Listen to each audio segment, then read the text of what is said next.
Bismillahirrahmanirrahim. Assalamualaikum warahmatullahi wabarakatuh. Bertemu lagi dengan saya pada mata kuliah Sistem Operasi pada pagi hari ini, yaitu hari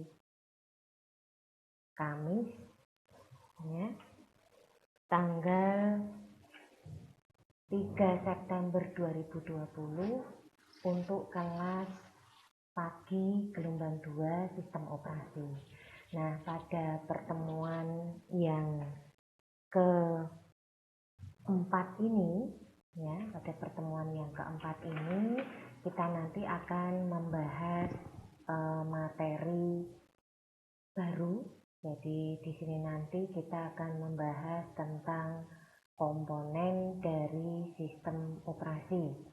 Nah, mungkin saya akan mereview sedikit materi pada minggu sebelumnya, di mana pada minggu sebelumnya kita membahas tentang perkembangan sistem operasi. Untuk perkembangan sistem operasi di sini kita mengenal ada beberapa generasi di dalamnya, di mana di setiap generasi itu memiliki kelebihan dan kekurangan untuk sistem operasi yang berkembang pada saat itu. Dan tentunya perkembangan sistem operasi pada generasi berikutnya itu dikarenakan kebutuhan dari user atau pemakai yang semakin berkembang. Jadi keadaan situasi kondisi yang semakin kompleks, kebutuhan user juga berkembang, kemudian keadaan baik perkembangan software dan hardware yang juga berubah. Nah, ini tentunya mengakibatkan keinginan dari user untuk menggunakan sistem operasi yang memiliki spesifikasi khusus sesuai dengan kebutuhan atau keinginan daripada user. Nah, harapannya dari pertemuan kemarin kita sudah ada gambaran bahwa di setiap generasi itu ada benang merah yang bisa diambil, punya spesifikasi khusus di setiap generasinya.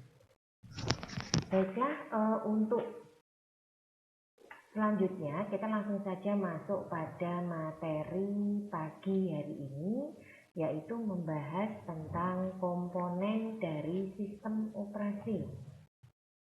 Nah, untuk komponen dari sistem operasi ini dibedakan, ada manajemen proses, ada manajemen memori utama, ada manajemen secondary storage, ada manajemen sistem I/O, kemudian ada manajemen berkas, sistem proteksi, jaringan, dan command interpreter system. Nah, kita akan mencoba membahas komponen sistem operasi ini satu persatu. Untuk yang pertama yaitu manajemen proses. Kita lihat dulu dari pengertian proses. Proses itu adalah suatu kondisi di mana sebuah program itu sedang melakukan proses running atau dieksekusi. Nah, biasanya sebuah proses itu membutuhkan beberapa sumber daya untuk bisa menyelesaikan tugasnya. Sumber daya tersebut diantaranya berupa CPU time, memori, berkas-berkas, dan perangkat-perangkat I/O. Sistem operasi mengalokasikan sumber daya saat proses diciptakan atau sedang diproses. Ketika proses berhenti, maka sistem operasi mengambil kembali semua sumber daya agar dapat digunakan pada proses yang lain. Nah, ini yang dinamakan manajemen proses. Jadi, kesimpulannya dari slide ini bahwa manajemen proses kita lihat dari pengertian proses dulu, di mana suatu keadaan ketika program sedang run. Nah, ketika program itu sedang run, biasanya dia membutuhkan beberapa sumber daya ya untuk bisa selesai pekerjaannya. Sumber daya itu ada CPU time, memori, berkas, dan perangkat I/O. Nah, tugas dari sistem operasi di sini ada dua. Yang pertama, mengalokasikan sumber daya saat terjadi proses run. Dan yang kedua adalah mengambil kembali semua sumber daya ketika proses berhenti atau stop supaya dapat digunakan oleh proses lain. Nah, Ini yang bisa diambil dari manajemen proses. Nah, berikutnya kita masuk lanjutannya. Sistem operasi bertanggung jawab atas aktivitas yang berkaitan dengan manajemen proses, di mana aktivitas itu diantaranya satu, pembuatan dan penghapusan proses yang diinginkan user atau sistem. Ya, create and delete. Kemudian menunda atau melanjutkan proses. Kemudian yang ketiga, menyediakan mekanisme untuk proses sinkronisasi. Yang keempat, menyediakan mekanisme untuk proses komunikasi. Yang kelima, menyediakan mekanisme untuk penanganan deadlock. Nah, mungkin untuk lebih jelasnya, kita akan membahas satu persatu dari aktivitas yang berkaitan dengan manajemen proses ini. Yang pertama, pembuatan dan penghapusan proses pengguna atau sistem, di mana OS bertugas mengalokasikan sumber daya yang dibutuhkan oleh sebuah proses. Kemudian yang kedua, dia bertugas mengambil kembali sumber daya itu setelah selesai agar dapat digunakan oleh proses yang lain. Nah, ini pembuatan dan penghapusan itu terkait dengan kegiatan ini. Kemudian yang kedua, menunda atau melanjutkan proses. Sistem operasi bertugas mengatur apakah yang harus dijalankan terlebih dahulu dari proses tersebut, berdasarkan prioritas tentunya. Apabila terdapat dua atau lebih proses yang mengantri untuk dijalankan, maka sistem operasi akan mendahulukan proses yang memiliki prioritas yang lebih besar. Ya, jadi berdasarkan skala prioritas untuk menunda atau melanjutkan. Kemudian yang ketiga, menyediakan mekanisme untuk proses sinkronisasi. OS akan mengatur jalannya beberapa proses yang dieksekusi secara bersamaan. Tujuannya untuk menghindarkan terjadinya inkonsistensi karena pengaksesan data yang sama, serta bertugas mengatur urutan jalannya proses agar setiap proses berjalan dengan lancar. Jadi pada mekanisme untuk proses sinkronisasi ini ada dua hal yang dikerjakan oleh sistem operasi, yaitu mengatur jalannya beberapa proses yang kebetulan dieksekusi dalam waktu yang bersamaan. Kemudian yang kedua, mengatur urutan jalannya proses agar dapat berjalan dengan lancar. Nah, berikutnya yang keempat, menyediakan mekanisme untuk proses komunikasi. OS memiliki mekanisme agar beberapa proses itu dapat saling berinteraksi dan berkomunikasi satu dengan yang lain tanpa menyebabkan terganggunya proses lain. Contohnya adalah berbagi sumber daya antar proses. Nah, berikutnya yang kelima, menyediakan mekanisme untuk penanganan deadlock. Mungkin kita perlu memahami dulu apakah deadlock itu. Deadlock adalah suatu kondisi di mana sistem itu seperti berhenti, ya, karena setiap proses memiliki sumber daya yang tidak dapat dibagi dan harus menunggu untuk mendapatkan sumber daya yang sedang dimiliki proses lain. Jadi ada ya keadaan atau sikon di mana sistem itu berhenti karena proses memiliki sumber daya yang sudah tidak bisa dibagi supaya bisa dijalankan oleh proses yang lain harus menunggu. Nah, sistem operasi bertugas untuk mencegah, menghindari, dan mendeteksi adanya deadlock ini. Jadi dengan adanya OS itu kita bisa mencegah kalau ada deadlock terjadi, mendeteksi kalau ada deadlock yang akan terjadi, ataupun menghindari seandainya ada deadlock yang terjadi. Nah, ini tugas dari sistem operasi. Berikut adalah visualisasi tentang kasus deadlock pada lalu lintas jembatan. Jadi di sini dianalogikan sebagai dua antrian mobil yang akan menyeberangi jembatan. Ya, dalam kasus ini antrian sebelah kiri itu menunggu antrian kanan untuk mengosongkan jembatan. Begitu juga sebaliknya. Jadi memang salah satu ini harus mengalah, harus menunggu dulu, ya, bergantian seperti itu. Karena situasinya sudah deadlock, tidak bisa dibagi, tidak bisa dipecah sama sekali. Nah, ini tadi untuk keterangan mengenai mekanisme untuk penanganan dari kondisi deadlock. Nah, berikutnya di sini adalah gambaran dari Windows Task Manager yang bisa kita buka.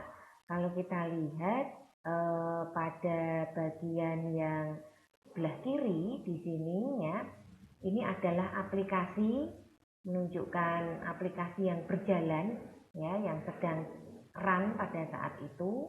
Dan seandainya kita merasa ini terlalu banyak dan sampai mengganggu komputer kita, terjadi hang atau crash atau bahkan lambat, maka kita bisa memilih salah satu atau beberapa dari aplikasi ini untuk kemudian kita sorot dan kita pilih end task untuk mengakhiri. Nah, kemudian Windows Task Manager yang di sebelah kanan itu menunjukkan proses yang terjadi ya. Jadi ini adalah beberapa file yang dibuka ya, istilahnya yang aktif. Kemudian memori yang dipergunakan adalah sekian. Nah, ini juga bisa kita sorot, kemudian kita klik end process, seperti itu. Ini gambaran dari mekanisme deadlock tadi ya. Oke, ini adalah gambaran yang lain untuk menunjukkan performance-nya ya. Kemudian ini untuk menunjukkan secara networking-nya untuk Windows Task Manager. Jadi kita bisa melihat mulai dari aplikasi, proses, performa, sampai networking-nya itu bisa dilihat semua. Baiklah, kita sekarang bergeser ke manajemen memori utama. Memori utama terbagi menjadi dua, yaitu RAM dan ROM. Ya, di mana RAM dan ROM adalah sebuah array yang besar dari word atau byte. Ukurannya mencapai ratusan, ribuan, atau bahkan jutaan byte. Setiap word atau byte mempunyai alamat tersendiri. Memori utama memiliki fungsi sebagai tempat penyimpanan yang akses datanya digunakan oleh CPU atau perangkat I/O. Memori utama termasuk tempat penyimpanan data yang sementara atau volatile. Artinya data dapat hilang begitu sistem dimatikan. Nah, ini memori utama. Jadi kita memang sebetulnya sangat terbantu dengan ROM dan RAM ini, di mana dia bisa menyediakan media penyimpanan data meskipun bersifat sementara. Nah, karena bersifat sementara maka kita perlu mengantisipasi sehingga kalau sistem nanti dimatikan, kita tidak perlu repot atau khawatir kalau data itu hilang ya. Nah, berikutnya OS memiliki tanggung jawab untuk manajemen memori di sini untuk aktivitas yang berkaitan seperti satu, yaitu menjaga track dari memori yang sedang digunakan dan siapa yang menggunakannya. Kemudian yang kedua, memilih program yang akan di-load ke memori. Yang ketiga, mengalokasikan dan mengdealokasikan ruang memori sesuai dengan kebutuhan. Nah, jadi OS bertanggung jawab dengan tiga kegiatan ini: menjaga track, memilih program, dan mengalokasikan serta mengdealokasikan ruang memori. Ya. Kemudian kita masuk pada komponen yang ketiga, yaitu manajemen secondary storage. Data yang disimpan dalam memori utama itu bersifat sementara dan jumlahnya biasanya relatif kecil. Oleh karena itu, untuk menyimpan keseluruhan data dan program komputer, maka dibutuhkan secondary storage yang bersifat permanen dan biasanya mampu menampung banyak data. OS bertanggung jawab atas aktivitas yang berkaitan dengan disk management seperti free space management, alokasi penyimpanan, dan penjadwalan disk. Ini untuk manajemen secondary storage, yaitu penyimpanan yang sifatnya lebih permanen dan bisa menampung lebih banyak data.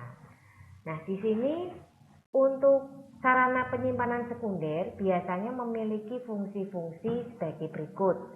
1. Menyimpan berkas secara permanen, di mana artinya data atau berkas diletakkan secara fisik pada piringan magnet dari disk yang tidak hilang walaupun komputer itu dimatikan, atau istilahnya non-volatile. Kemudian yang kedua, menyimpan program yang belum dieksekusi prosesor. Jika sebuah program ingin dieksekusi oleh prosesor, program tersebut dibaca dulu dari disk, lalu diletakkan di memori utama komputer untuk selanjutnya dieksekusi oleh prosesor menjadi sebuah proses. Nah, ini adalah fungsi yang dimiliki oleh secondary storage. Nah, selanjutnya memori virtual. Memori virtual ini adalah mekanisme sistem operasi untuk menjadikan beberapa ruang kosong dari disk. Ya, kadang-kadang di bagian disk itu ada beberapa ruang yang space-nya itu memang tidak ada isinya atau kosong, menjadi alamat memori virtual. Sehingga prosesor bisa menggunakan memori virtual ini seolah-olah sebagai memori utama. Dan kondisi ini sebetulnya sangat menguntungkan, tetapi juga memiliki kekurangan, di mana karena letaknya itu pada secondary storage, maka akses prosesor ke memori virtual itu menjadi lebih lambat dan biasanya akan menghambat kinerja dari komputer tersebut, ya, karena lambat itu tadi. Letaknya di secondary storage, tidak di dalam. Nah, ini yang mengakibatkan komputer itu menjadi lebih lambat. Ya, ini tadi untuk memori virtual. Nah, contohnya seperti ini. Kita masuk pada komputer manajemen. Kalau kita lihat, ya, di sini kita bisa pilih klik kanan, nanti muncul menu. Kita pilih manage, nanti akan muncul tampilan seperti ini. Ya, muncul tampilan seperti ini. Nah, selanjutnya kalau kita lihat ini adalah komputer manajemen untuk lokal.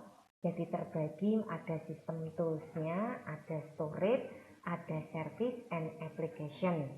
Nah, di sini untuk sistem toolsnya ini kan terbagi menjadi 3, ya. Ini untuk sistem toolsnya itu ada event viewer, ada share folder, ada local user and group, performance log and alert, dan device manager.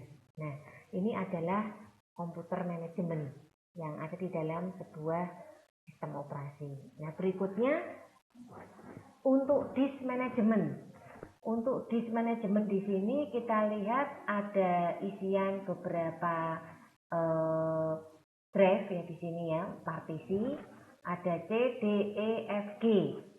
Ya, dimana untuk setiap kategori drive yang kita buat itu ada beberapa kelompok di sini, ya, berapa yang sudah dipergunakan, kapasitasnya, statusnya, ya, kemudian free space-nya, kemudian fault tolerance, overhead maupun free-nya juga ada. Dan ini sudah diperlihatkan semua pada komputer disk manajemen. Baiklah, itu tadi dari manajemen ini, ya, yang pertama tadi yaitu secondary storage. Selanjutnya kita masuk ke manajemen sistem I/O. Pekerjaan utama dilakukan sistem komputer selain melakukan komputasi adalah input dan output. Dalam kenyataannya, waktu yang dibutuhkan untuk komputasi itu biasanya jauh lebih sedikit dibandingkan waktu untuk input-output. Sehingga manajemen I/O menjadi komponen penting bagi sebuah sistem operasi. Nah, fungsi sistem operasi untuk I/O meliputi ada 3 istilah ini yang biasanya sering keluar: buffering, scheduling, dan spooling. Buffering di sini adalah menampung data sementara dari atau ke perangkat I/O. Sedangkan schedule melakukan penjadwalan pemakaian I/O sistem agar lebih efisien. Dan yang terakhir, polling meletakkan suatu program pada buffer agar setiap perangkat dapat mengaksesnya. Kemudian yang selanjutnya menyediakan driver perangkat yang umum. Driver digunakan agar OS dapat memberikan perintah untuk operasi pada perangkat keras. Kemudian I/O yang umum seperti optical drive, media penyimpanan sekunder, dan layar monitor. Kemudian yang kelima, menyediakan driver perangkat yang khusus. Perangkat keras I/O tertentu seperti kartu suara, kartu grafis, dan motherboard. Nah, contohnya seperti ini. Device Manager, kita pilih klik kanan Manage, ya. Kemudian kita pilih setelah masuk komputer manajemen, pilih yang Device Manager. Diklik, maka nanti akan muncul tampilan seperti ini. Ya, mungkin tampilannya agak kurang kelihatan ya, tapi nanti bisa dicoba sendiri di rumah. Anda membuka Device Manager. Kemudian sekarang kita masuk ke manajemen berkas, di mana kita perlu paham dulu apakah berkas itu. Berkas adalah kumpulan informasi yang berhubungan sesuai dengan tujuan pembuat berkas tersebut. Dan berkas dapat mempunyai struktur yang bersifat hierarkis, mulai dari direktori, volume, dan lain-lain. OS bertanggung jawab terhadap 1. Pembuatan dan penghapusan berkas, 2. Pembuatan dan penghapusan direktori, 3. Mendukung manipulasi berkas dan direktori, 4. Memetakan berkas ke secondary storage, 5. Membackup berkas ke media penyimpanan yang permanen atau non-volatile. Contoh manajemen disk adalah seperti ini. Jadi kita lihat untuk manajemen disknya tadi, misalkan saja untuk disk PC, kita klik, maka nanti akan muncul tampilan yang sebelah kanannya ada folder sendiri, ada device and driver atau devices and drive ya. Di sini ada drive C, drive D, drive E, dan F untuk backupnya. Kemudian network location 1. Nah, ini adalah susunan untuk manajemen disk yang ada di dalam sebuah sistem operasi komputer tertentu. Nah, berikutnya manajemen berkas ya. Nah, untuk manajemen berkas di sini kita lihat di sini adalah tampilan dari beberapa file dan folder task ya. Selanjutnya dari file-file yang ada di sebelah kiri ini, misalkan kita ingin melihat di sini ya. Jadi tampilan dari isian mengenai contoh dari cover dan daftar isi modul praktek sistem operasi properties tadi. Ini kita bisa melihat lokasinya, size-nya, size on disk-nya, dibuat kapan, dimodifikasi kapan, diakses kapan, seperti itu. Nah, berikutnya yang keenam adalah sistem proteksi, di mana proteksi mengacu pada mekanisme untuk mengontrol akses yang dilakukan oleh program, prosesor, atau pengguna ke sistem sumber daya. Mekanisme proteksi harus 1. Membedakan antara user yang sudah diberi izin dan yang belum. Kemudian yang kedua, menetapkan sistem pengaturan yang digunakan. Kemudian yang ketiga, menyiapkan alat yang digunakan. Nah, berikutnya ini adalah gambaran ketika kita nanti ingin praktek ya, melihat secara jauh tentang sistem proteksi ini. Kita masuk ke kontrol panel, kemudian nanti pilih user account. Nah, di sini nanti pada user account, subnya itu pilihan pada pick atas, itu ada change an account, ada create a new account, ada change the way user logs on or off ya. Kemudian or pick an account to change. Ini root computer, administrator, kemudian ada student dan ada guest. Itu untuk pilihan yang bisa diubah untuk akunnya. Nah, Ini contoh dari sistem proteksi. Nah, berikutnya kalau kita pelajari lebih jauh dari user account types-nya tadi, bahwa di sini punya pilihan untuk komputer administrator dan limited-nya ya. Jadi install programs and hardware, kemudian make system wide change, access and read all non-profile files, create and delete user account, kemudian change other people's account, change your own account name or type, change your own picture, create, change or remove your own password. Ini tergantung teks ya, text box-nya di sini. Jadi kalau kita sudah berikan list box seperti ini, checklist ya, ini kita bisa menentukan kira-kira nanti tipe dari user account-nya itu seperti apa. Kemudian untuk Help and Support Center juga disediakan. Ini contoh untuk sistem operasi Windows XP profesional ya. Jadi ini melalui kontrol panel nanti ada menu apa saja yang bisa kita buka. Kemudian ini tik atasnya Overview Articles and Tutorial. Yang ketujuh adalah manajemen jaringan, di mana dukungan terhadap komunikasi data antar perangkat komputer mutlak diperlukan. Pada model sistem terdistribusi, jaringan komputer peer-to-peer ataupun client server, OS berfungsi untuk mengatur model komunikasi antar komputer dan komunikasi antar device jaringan. Jaringan komputer menyediakan akses bagi pengguna ke berbagai macam sumber daya sistem pada jaringan, di mana dengan akses tersebut itu menyebabkan proses komputasi semakin cepat, peningkatan ketersediaan data, dan peningkatan kemampuan. Ini dari manajemen jaringan. Berikutnya adalah sistem terdistribusi. Sistem terdistribusi di sini adalah kumpulan prosesor yang tidak berbagi memori atau clock. Jadi setiap prosesor itu memiliki memori dan clock tersendiri.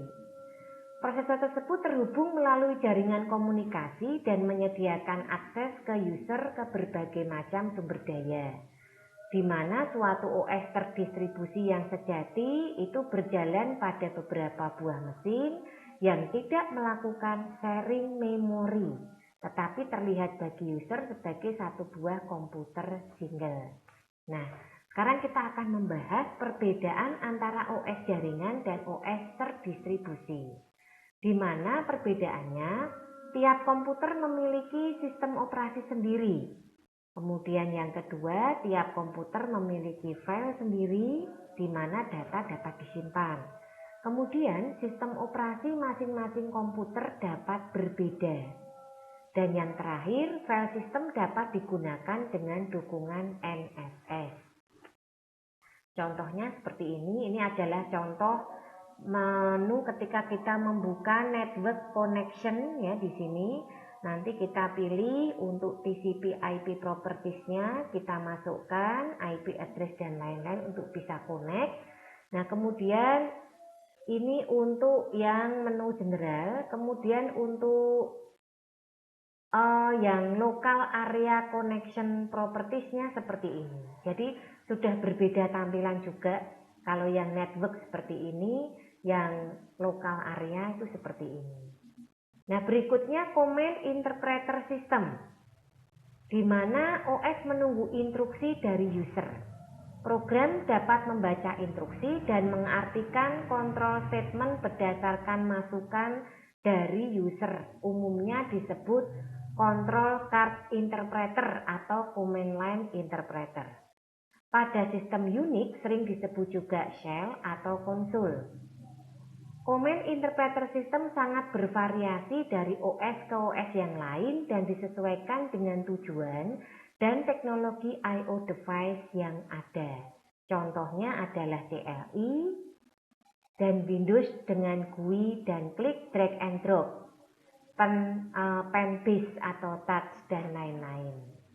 Nah, itulah tadi beberapa materi yang saya berikan terkait dengan komponen dari sistem operasi. Nah, berikutnya Seperti biasa pada akhir pertemuan tuh saya selalu memberikan kuis di sini. Untuk yang pertama, sebutkan perbedaan OS jaringan dan OS terdistribusi. Yang kedua, apakah sistem terdistribusi itu? Yang ketiga, apakah berkas dalam manajemen berkas? Yang keempat, sebutkan 3 komponen sistem operasi. Saya hanya minta 3 ya. Yang terakhir, apakah deadlock itu? Seandainya Anda tadi melihat dengan jeli dari apa yang saya sampaikan, pasti bisa menjawab kuis pada hari ini tanpa harus open slide yang lain. Seperti itu ya. Nah, untuk kuis seperti biasa nanti bisa dijawab pada kolom komentar YouTube channel yang linknya akan dibagikan pada WA Group. Jika ada pertanyaan, silahkan bisa bertanya di WA Group ya, atau mungkin di japri langsung pada nomor WA saya. Dan harapannya materi yang saya berikan ini bisa menjadi tambahan wawasan bagi Anda untuk materi pada pagi hari ini, yaitu membahas tentang komponen dari sistem operasi. Baik, kira-kira itu saja yang bisa saya berikan pada pagi hari ini. Mohon maaf jika dalam pelaksanaan materi ada yang kurang berkenan. Wassalamualaikum warahmatullahi wabarakatuh.